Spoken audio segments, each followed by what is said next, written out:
김광덕 목사가 전하는 명품 설교 시간입니다. 이 시간은 시내산의 성 그레고리 교부의 필로칼리아 8번째 시간으로 마지막 시간이 되겠습니다. 122번 잠언이죠.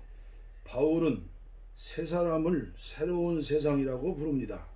그런즉 누구든지 그리스도 안에 있으면 새로운 피조물이라. 이전 것은 지나갔으니 보라 새 것이 되었도다. 고린도후서 5장 17절 말씀. 또 그는 우리의 씨름은 혈과 육을 상대하는 것이 아니요 통치자들과 권세들과 이 어둠의 세상 주관자들과 하늘에 있는 악의 영들을 상대함이라고 말합니다. 에베소서 6장 12절 말씀이죠.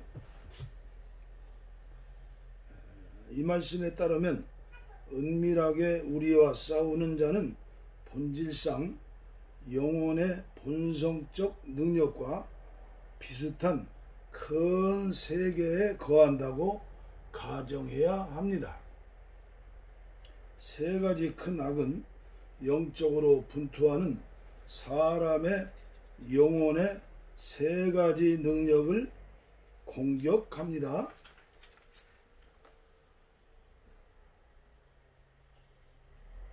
어떤 사람이 어떤 일에 실패하거나 무엇인가를 위해 노력하지 않을 때 그것들이 그를 정복합니다. 그러므로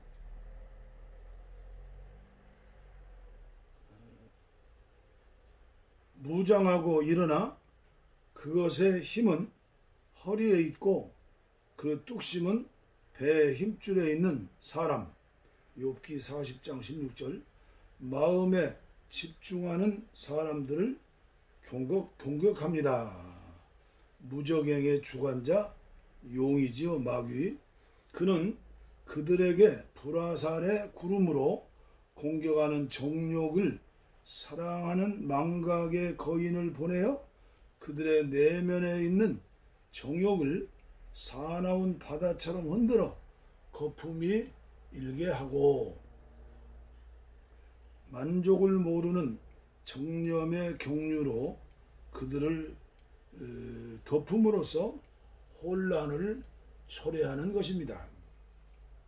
격앙하는 부분과의 전쟁을 맡은 이 세상의 주관자는 적극적인 덕의 길을 따르는 사람들을 공격합니다. 그는 게으름이라는 거인을 동원하여 온갖 종류의 마술로 그들을 에워싸며 담대하게 저항하는 사람들과 씨름합니다. 그는 그들을 정복하여 수치를 당하게 하거나 그가 그들에게 정복되어 그들이 천사들 앞에서 면류관을 얻게 됩니다. 높은 곳의 주관자는 정신적인 관상을 실천하는 사람을 공격하여 환상을 제공합니다. 이는 그의 임무가 생각하고 말하는 부분에 영향을 주는 것이기 때문이죠. 그는 무지라는 거인을 동원하여 높은 곳에 올라가려고 노력하는 생각에 혼란을 주고 어둡게 하고 두렵게도 합니다. 그리고 그 생각 안에 희미한 환상적인 영들의 형상 및 그것들의 변형을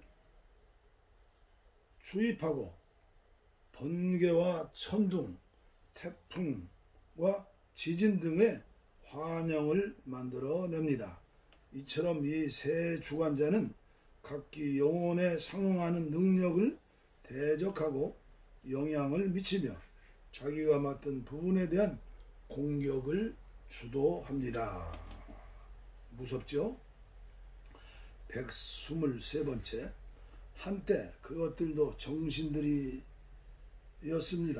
그러나 그것들은 각기 비물질성과 고상함에 떨어져 나와서 물질적인 조악함을 획득했고 자체의 특징을 규정해주는 행위에 수준과 본질에 따라서 육체를 취하였습니다.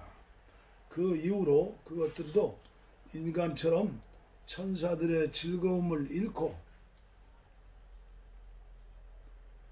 신적인 복을 박탈당했고 인간들처럼 세상에서 즐거움을 찾기 시작하면서 유형적인 것이 되어 물질적인 정념들의 습관을 획득하였던 것입니다.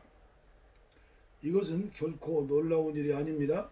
하나님의 형상으로 지혜롭고 사력있게 지음받은 우리의 영혼은 하나님 알기를 거부하고 비열하고 어리석고 미친 것처럼 물질에서 즐거움을 느낍니다. 이는 습관은 본성을 바꾸고 의지의 방향에 따라서 그 행동을 바꾸기 때문입니다. 124번째, 우리 안에서 벌어지는 정념들 및 영혼을 대적한 육체의 싸움에 5종류가 있습니다. 육체는 때로 자신이 가지고 있는 것을 잘못 사용하고 어떤 때는 자연스럽지 못한 것을 자연스러운 것인 듯 행하려 합니다. 때로는 귀신들과 친밀하게 교제하는데 이때 귀신들은 육체를 무장시켜 영혼을 대적하게 합니다. 때로 영혼은 정념의 영향을 받아 무법하게 행동합니다. 마지막으로 때로 우리를 더욱 겸손하게 하려고 허락을 받은 귀신들이 우리를 대적하여 싸움을 일으킵니다. 125번째, 사람이나 사물이 우리 안에서 이러한 싸움을 일으키는 데는 3가지 주된 이유가 있습니다. 즉 습관으로 말미암아, 자연적인 것들의 남용으로 말미암아, 그리고 하나님의 허락을 받은 귀신들의 시기와 공격으로 말미암아 우리 안에서 싸움이 일어나는 것입니다. 육체가 영혼을 대적하여 일어나고 갈망하는 것, 그리고 영혼이 육체를 대적하여 일어나고 갈망하는 것은 그 습관과 행위에서 육체의 정념들이 영혼을 대적하여 일어나고 영혼이 육체를 대적하여 용감하게 노력하는 것 같습니다. 그런데 우리의 대적은 수치를 모르기 때문에 이따금 원인 없이 또는 경고 없이 우리를 공격합니다. 그러므로 피를 좋아하며 만족을 모르는 거머리가 당신의 동맥에서 피를 빨아먹도록 결코 버려두지 마십시오. 또 뱀과 용이 육체를 삼키도록 버려두지 마십시오. 그렇게 한다면 당신은 쉽게 사자와 뱀의 오만을 진압할 것입니다. 할렐루야. 당신이 골짜기에서 구출되고 더욱 고귀한 생명을 부여받고 예수 그리스도의 모양과 형상으로 변화될 때까지는 탄식하십시오. 126번째, 육체에 속하여 이기심에 몰두해 있는 사람은 유욕과 허영심을 위해 일합니다. 시기심도 그것들 안에 뿌리를 두고 있습니다. 악의에 몰두하고 이웃의 성공 때문에 슬퍼하는 사람은 선한 것을 악하다고 비방하며 성령에서 온 것으로 믿지 않고 받아들이지도 않습니다. 그런 사람은 믿음이 부족하고 눈이 멀었기 때문에 하나님을 알지도 못하고 이해하지도 못합니다. 그러므로 그런 사람은 장차 내가 너희를 도무지 알지 못하노라는 말을 들을 것입니다. 마태복음 25장 12절 말씀이죠. 127번, 지혜를 사랑하는 사람은 자연적인 것들을 통해서 창조주를 아는 법을 배우며 창조주로부터 자연적인 것과 신적인 것을 이해합니다. 그는 가르침뿐만 아니라 경험을 통해서 압니다. 지혜를 완전하게 사랑하는 사람이란 지혜에 대한 도덕적이고 자연적이고 신적인 사랑 안에서 자신을 완성하는 사람 또는 하나님의 사랑 안에서 자신을 완성하는 사람인 것입니다. 아멘. 128번째, 성령이 없이 말하고 글을 쓰며 성령 없이 교회를 가르치려 하는 사람은 성령이 없는 자입니다. 유다서 19절. 그는 스스로 지혜롭다 하며 스스로 명철하다 하는 자들은 화 있을진저. 이사야 5장 21절. 라는 저주를 받습니다. 왜냐하면 그들은 너희 속에 말씀하시는 이 곧 너희 아버지의 성령으로 말하는 것이 아니라 스스로 말하기 때문입니다.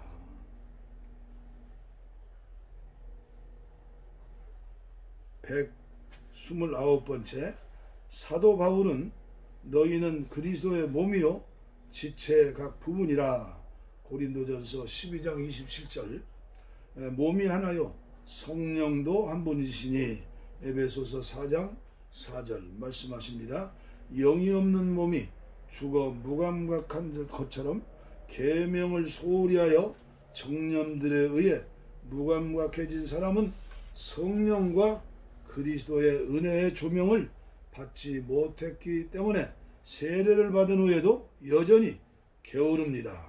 그는 믿음과 중생을 통해서 성령을 소유하고 있지만 영혼이 죽어 있으므로 그의 안에서 성령이 활동하지 않고 움직이지 않습니다. 우리의 혼은 하나이지만 혼은 몸에 많은 지체를 유지합니다. 그러나 생명을 받을 능력이 있는 지체에게만 활력을 주고 움직이게 합니다. 질병 때문에 시들어 죽어 움직이지 않는 지체가 영혼에 의해서 유지되기는 하지만 생명이 지체들 안에 거하며 생명에 참여할 수 있는 지체들은 움직이게 하고 생명을 줍니다. 한편 생명은 연약한 지체들도 자신으로 것으로 삼아 유지합니다. 이처럼 각각의 신자가 믿음을 통해서 영적인 아들이 되지만 예수의 생명과 빛을 빼앗겨 믿음과 열심이 부족함으로 말미암아 조명을 받지 못하고 성령으로 조명받지 못하고 수동적인 상태에 머물게 됩니다. 그러므로 그리스도의 지체인 신자들의 내면에 그리스도의 영을 소유하지만 소극적이고 정지된 상태에 머물러 있으면서 은혜에 동참하지 못할 수 있습니다. 얼마나 귀한 진리의 말씀입니까? 130번째, 관상의 주 대상은 5가지입니다. 첫째는 하나님입니다. 그분은 형태가 없고 눈이 보이지 않으며 피조된 분이 아니요 시작도 없으시며 존재하는 모든 것의 원인이시고 삼위 안에 계시는 초본질적인 신입니다. 둘째는 영적 세력들의 위계질서와 서열입니다. 셋째는 눈에 보이는 것의 조직이요 넷째는 말씀의 도래를 통한 섭리요 다섯째는 일반 부활이요 여섯째는 그리스도의 재림이요 일곱째는 영원한 고통이고 여덟째는 천국입니다. 처음 4가지는 이미 성취되고 지나간 것들입니다. 다음 4가지는 아직 나타나지 않았고 장차 올 것들이지만 은혜로 말미암아 마음이 깨끗해진 사람은 이것들을 분명히 인식합니다. 은혜의 빛이 없이 이것에 접근하는 사람은 환상을 만들 뿐이지 하나님을 보는 것이 아님을 알아야 합니다. 환상과 꿈에 영의 유혹에 빠진 사람은 몽상가에 불과합니다. 얼마나 우리나라에도 2단 3단들이 많습니까? 내가 보혜사 성령이 오는 사람이 50명이랍니다. 우리가 말씀으로 영의 세계에 대해서 알아야겠죠. 131번입니다. 유혹과 함정은 무수히 많고 다양하므로 이해할 수 없고 인식하기도 어렵습니다. 그러므로 그것에 대해서 되도록 많이 언급해야 합니다. 유혹은 환상과 외부의 영향력이라는 두 가지 형태로 임한다고 합니다. 그러나 그것의 유일한 원인과 근원은 교만입니다. 첫째 것은 두 번째 것의 근원이요, 두 번째 것은 광포함의 근원입니다. 환상에 대한 터무니없는 망상적 환상의 근원은 모든 것을 아는 체 하는 견해로서 신에 대한 거짓을 진술하며 만들어냅니다. 그 다음에 꿈을 통해서 우리를 오류로 인도하며 신을 모독하게 하는 망상이 따릅니다. 그것은 영혼이 잠들었을 때나 깨어있을 때 그 안에 두려움을 심습니다. 우리들 주위에도 이단은 아닌 것 같은데 이단처럼 외치는 자가 있고 그를 따르는 무수한 사람들이 있지 않습니까? 안타까운 일이죠. 132번째, 망상의 공격의 주된 원인은 세 가지입니다. 교만, 귀신들의 시기, 그리고 형벌의 허락. 교만의 원인은 무익한 방심이요, 시기의 원인은 성공욕이요, 형벌 허락의 원인은 악한 생활입니다. 특히 우리가 겸손해지면 시기심과 교만한 생각에서 오는 망상이 신속하게 치료됩니다. 그러나 하나님은 종종 어떤 사람을 버리시고 형벌, 죄 때문에 사탄에게 넘겨짐, 형벌에 기인하는 망상이 죽을 때까지 지속하는 것을 허락합니다. 때때로 죄가 없는 사람도 구원을 위해서 귀신들의 괴롭힘을 받습니다. 종종 마음을 조심하여 지키지 않는 사람들의 내면에서 교만한 생각의 영이 이어나기도 합니다.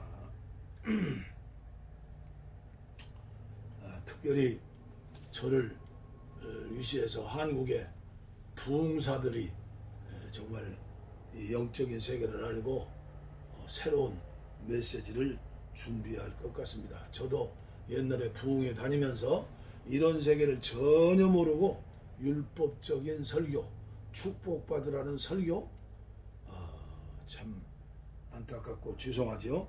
133번째, 과거의 경건한 왕들과 제사장들이 상징적으로 기름 부음을 받았던 것처럼 모든 경건한 왕들과 제사장은 새로운 은혜 안에서 기름을 부음을 받습니다.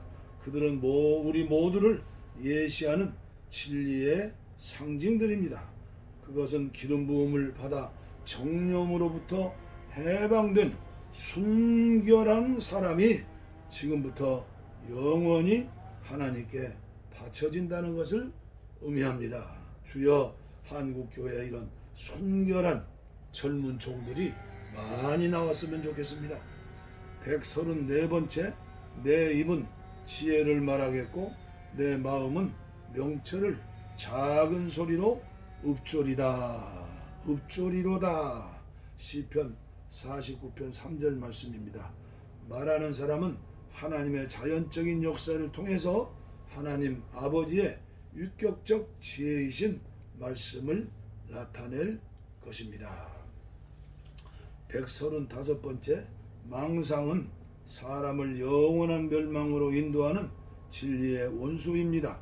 사람들을 하나님으로부터 소외시키는 무지의 어둠은 조심성 없는 영혼을 망상으로 통해서 다스립니다. 그것에서 불신앙, 사악함, 게으름 등 세 가지 정념이 생겨나는데 이것들은 서로 발생시키고 지원합니다. 불신앙은 사악함의 교사이며 사악함은 게으름의 동반자이며 게으름은 완전한 나태함으로 이어집니다. 아니면 주님이 말씀하신 것처럼 반대로 게으름이 악을 낳습니다. 악하고 게으른 종아, 마태복음 25장 26절. 그리고 악함은 불신앙을 낳습니다. 악인은 신실하지 못하며 신실하지 못한 사람은 하나님을 경외할 수가 없습니다. 경외하지 않습니다. 하나님에 대한 경외심의 부재는 태만의 어미인 게으름에서 나오며 그것은 사람들이 선을 등한시하고 악한 행동을 하게 합니다. 아멘입니다. 136번째, 하나님에 대한 참 지식 및 사물에 대한 바른 이해가 정통적이고 교의적인 가르침을 구성합니다.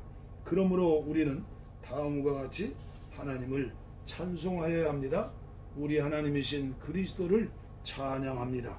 우리를 위해 인간이 되신 분을 찬양합니다. 초본질적인 하나님, 당신 섭리의 비밀이 큽니다. 우리 구주를 찬양합니다. 예, 이제 137번째 대단원의 막을 내립니다. 대막시무스의 말에 의하면 은사를 받은 사람들이 허물이나 강압이 없이 글을 쓰는 목적이 세 가지입니다. 첫째는 그들 자신을 위한 규약으로서 기록하며, 둘째는 다른 사람들을 위해서 기록하고, 세 번째는 순종을 위해서 기록합니다. 이 마지막 목적을 위해서 겸손히 진리의 말씀을 찾는 사람들을 위해서 많은 글이 저술되었습니다.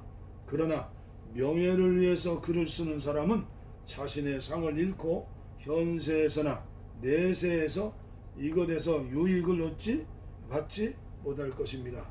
나아가서 그는 아첨꾼이요 하나님의 말씀을 도용하는 악한 사람으로 정죄받을 것입니다. 우리는 세 번째, 순종을 위해서 기록한 이 말씀, 시내산의 성 그레고리 교부님에게 감사한 마음으로 말씀을 모두 마쳤습니다.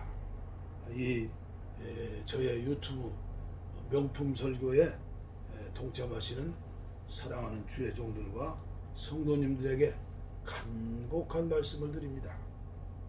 저도 58년 동안 믿음 생활을 했습니다. 35살에 개척교회를 시작으로 신학교 3학년 때 전도사지요.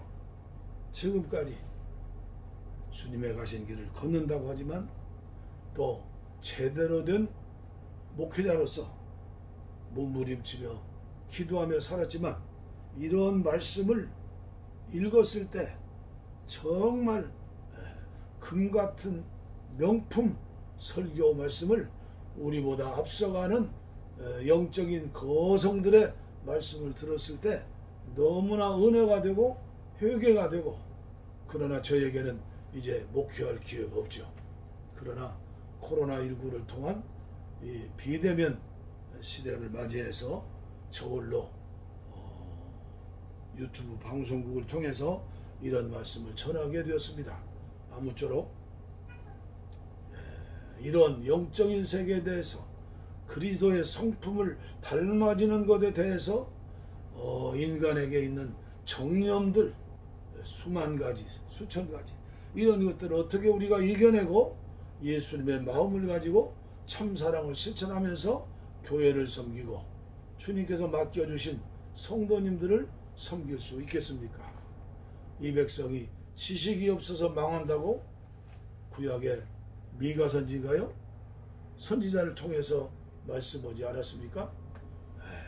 아무쪼록 저의 명품 설교가 저희가 은혜가 되듯 많은 수많은 목회자들과 성도님들이 은혜 받기를 간곡하게 부탁하면서 말씀을 마치도록 하겠습니다. 감사합니다.